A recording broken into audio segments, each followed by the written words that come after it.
kadib go'aankii maxkamadda sare ee ay doorashadii galmudug dhawaan ka dhacday ay baabahada uga dhigtay ama ay tiri dib ha loogu laabto tii horena waxba kama jiraanka ay ka soo qaaday. waxaan arkayaa xubno mucaaradka Jazeera taabacsan kamida oo u dabaaldegaya arrinta iyada. sidoo kale waxaan arkayaa xubno muxaafada oo dawladda hadda jirta taageerayaal u ah oo arrintaas aad uga gubanaya. waxa uu yiri waxaan day war waxa ka xageeyaday ha fiirinina arrinta iyada midda berri balayno isla eegno berri maxaa dhici kara. horta arrinta maxkamadda sare mucaaradka soo dhaweynaya laba waxyaaboodba waynu u sheegaynaa. maxkamadda maanta waxa ay sheegtay haddii aad u riyaaqdaan berrina go'aanadeeda waa inaad u riyaaqdaan. marka waxaad ogaataan maxkamaddu waa isla maxkamaddii. marka berrina markay doorashada guud ee dalka go'aan ka soo saarto waa inaad u riyaaqdaan iyadana. dhanka kale xubnaha muxaafadka ah waxaad ogaataan in dalku uu leeyahay 3 hay-adood oo kala madax bannaan.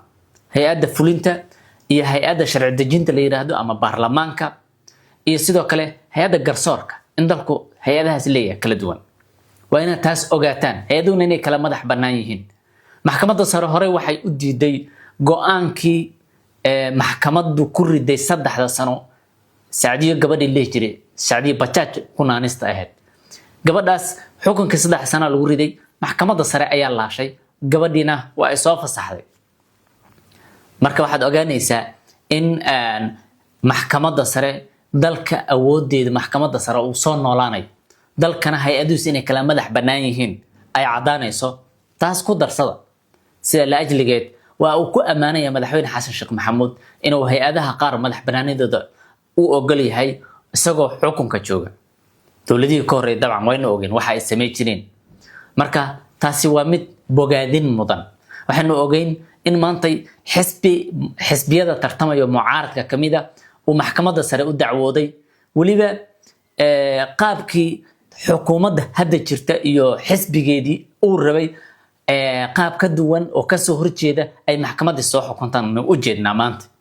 taas waxay muujinaysaa in dalka hay'adihiisu kala madax bannaan yihiin. sidoo kale waxaanu ogeyn gudoomiyaha baarlamaanka hadal ka dhacay ama kiiskii Qobrus nagu diri rabay Yurub oo dhan iyo Greek iyo nagu diri rabay Turkigana u janjeeray in wasaaradda arrimaha dibadda ay arrinta raaligelin ka bixisay go'aankeeda cad soona cadaysay. waxa marka taasna muuqanaysa baarlamaanka laftigiisa iyo xukuumadda inay kala madax bannaan yihiin iyada.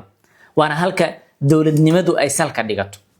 xubnaha mucaaradka waxaa laga rabay marka inay sida Sheekh Shaakir kama jecla maxkamadda sare kama jecla Sheekh Shaakir haddii ay doorashada ay ka qabaan consent inay maxkamadda sare aadaan intay hub imaaraad inta u doontaan magaalada Muqdisho ku dhex bannaan bixi lahaayeen dadkana ay madaafiic ku tuuri lahaayeen. waxaa habooneed inay maxkamadda sare aadaan sida Dr. Sheekh Maxamed Shaakir Cali Xasan iyo xisbigiisu ay sameeyeen.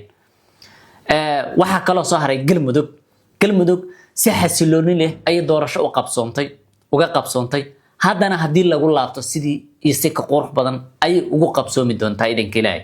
wax rabshada iyo wax problemana galmudug kama jiri doonaan. si cadaalad ah ayayna uga dhici doontaa doorasho qof iyo cod ah oo dadweynuhu codkooda ku cilbaxaan waliba iyadoo tii hore ka hufan kana qurux badan ay dhici doontaa idanka Ilaahay. maxkamaddu kulay garsoorayaashu ay sheegeen inaan raacfaan ka furnayn arrinta iyada ah ee doorashada lagu laabanayo. galmudug doorashadii ka dhacday dadweynuhu si qurux badan ay u guteen laakiin guddiga doorashooyinka ay arrintu ku foorarta. xataa xisbiga JSB wax dambi arrintan kuma laha sababtoo ah asoo go'aanka sooma saarin. sidoo kale go'aanka maxkamadda hadeertan ay soo saartana dadka ka dacwoonaya iyagu ma ahayn. waxay haystay xisbiga Tawfiiq iyo guddiga doorashooyinka ay haystay. marka JSB iyadu wax cilada iyo wax ceeba meeshas wax kasto ka yimaada kuma laha. laakiin waa guddiga doorashooyinka wax farta ku gudan tahay cidda farta ku gudaysana waa xisbiga Tawfiiq. marka sidaas ha loo ogaado JSB shaqo kuma laha inta iyada. markii laga soo tago doorashadii galmudug ka dhacday si qurux badan dadku u codeeyeen. markii laga soo tago in golaha wakiilada iyo tirsiga iyo xisaabaadkaas la isku qabsaday waxaa farxad weyn ah in Soomaaliya maanta ay leedahay hay'ad garsoor oo dawladdii iyo guddiyadii doorashada ka xukumaysa una xukumaysa xisbi mucaarad ah. waxaa meeshaas fursad uga furan tahay cid kasta oo dawladda mucaarad ku ah.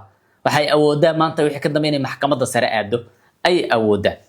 Kenya waxaa lagu kala baxaa doorasho kastoo dhacda la isku khilaafo waxaa lagu kala haraa maxkamadda sare. Soomaaliyana wadada ay aaday waana wada qurux badan. Madaxweyne Xasan Sheekh Maxamuud iyo tiimkiisana waa ay ku mahadsan inay maxkamaddii sare inay madax banaanaato sida ugu ogolaadaan. Nimankan banaan baxayo mucaaradka hal nin oo muddooyinkii xilliga ay hayeen maxkamadda sare go'aan madax banaan oo dowladdii xukuumaddii talada haysay iyo guddiga doorashooyinka wax ka soo horjeeda maxkamad sare xukuumaysa ma ogolayn.